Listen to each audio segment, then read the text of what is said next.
Greetings, this is Ron Smalek, and I am reading The Hunger Games by Suzanne Collins. It is an excellent book. I'm reading it after having watched the movie, and I wanted to record some of my thoughts chapter by chapter. Alright, so chapter 17 and 18 are next, and chapter 17 starts off with Katniss being quite disoriented and unable to hear. This was really more pronounced than in the movie, and I really liked that the author had her pull her hood up over her head because one of her left ear was bleeding, and she didn't want to leave a trail of blood. So even in her completely confused state, she's pretty damn smart. And Cato comes back into the area around the camp, and this is where he snaps the neck of the boy from District 3. That's just harsh by any way you look at it. She basically is too disoriented. Katniss is too disoriented to go anywhere. So by that night, she still can't hear, and they see the pictures in the sky of I think it was the boy from District 10 that died earlier. She was wondering who it was. She was worried that it was Peeta. Finds out it's not, and she sees the boy from District 3. She can't hear anything, so she doesn't hear the anthem, she doesn't hear any cannons going off, etc. And now for the next little while, she's paranoid about Peeta and Rue. Since she can't hear, she won't know if a cannon goes off and they get killed. At this point, so she's right there in the camp. She saw Cato throwing a tantrum. She saw, his numbers are dwindled. If I were her, I might just pull out my bow and go for a sniper shot at this point. I have no doubt that she could have killed Cato from across the clearing, and then either ran for it and killed whoever was coming next, or what. But she chose to leave instead. Actually, okay, no, she couldn't leave yet. She was still sitting there. I've got my notes. She was still sitting there watching because she was not really able to go on yet. They leave again, and now Foxface comes and is surprised to find all the wreckage and does some scavenging, comes away with some things. I like that Katniss considered whether or not she should try to reveal herself and ally with Foxface, but decides that something about Foxface just makes her a little suspicious, and she worries that Foxface would turn on her in the end. And she continues to wait for Rue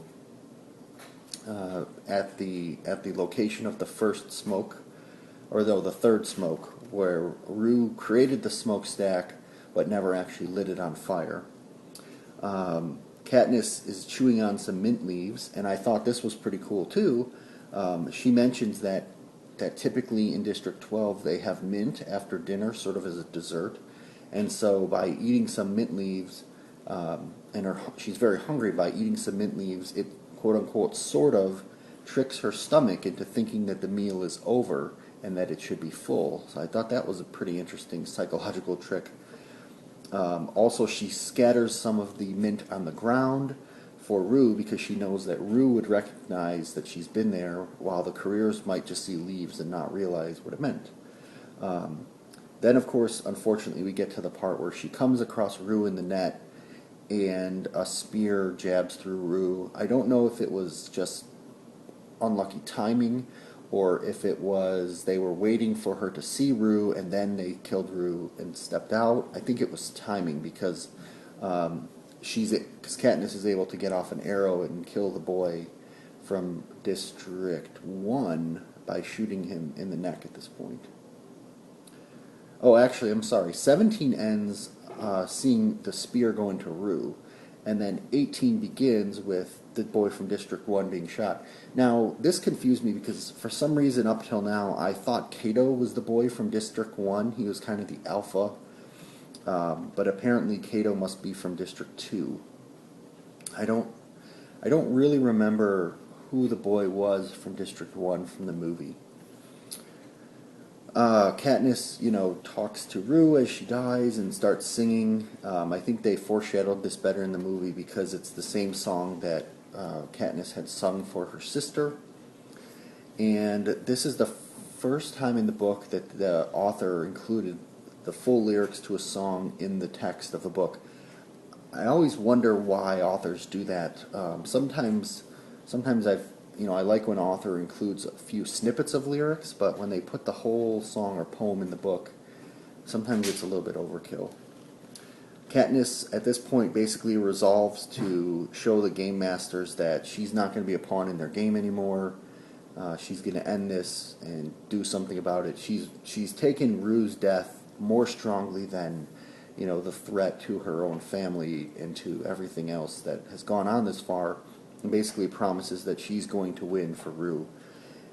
She puts flowers in Rue's hair, and at this point she gets another item from a sponsor. Now, this one I don't remember from the movie, but it is bread from District 11, which is Rue's district, and she basically, says to the camera, thank you to District 11. It's kind of an unprecedented thing that one district would show such compassion for a champion from another district, and it was just a nice scene. I really liked the writing in the last 4 chapters. It's just really been much better than I thought it was at the beginning. And at this point, she's searching. Oh, okay. She's searching through the packs of Rue and the boy from District 1. And again, like the author points out what she's thinking. She finds dried fruit and water in the boy from District 1's pack. And she gets angry at this because of his arrogance, that he figures he only needs to carry a little bit of food with him because he's going to make it back to their camp and have plenty of food. And so all she has now is some dried fruit from him. But she eats, etc., and she's still kind of waiting because now she's pissed and she wants them to find her. She thinks if she sees anyone, she will shoot them, and this will be game over. And what she says at this point, I quote from the book, I overcook the birds, hoping someone will show up to shoot, but no one does. And she sounds disappointed that no one does. But just the brazen nature of hoping someone will show up to shoot just tells you how pissed she is.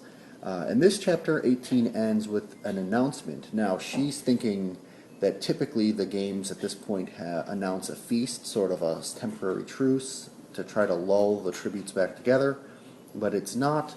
This is where we get the ruling that 2 victors can be crowned from the same district, and of course we know that it's going to be her and Peeta. The next chapter 19 is going to be the first of part 3.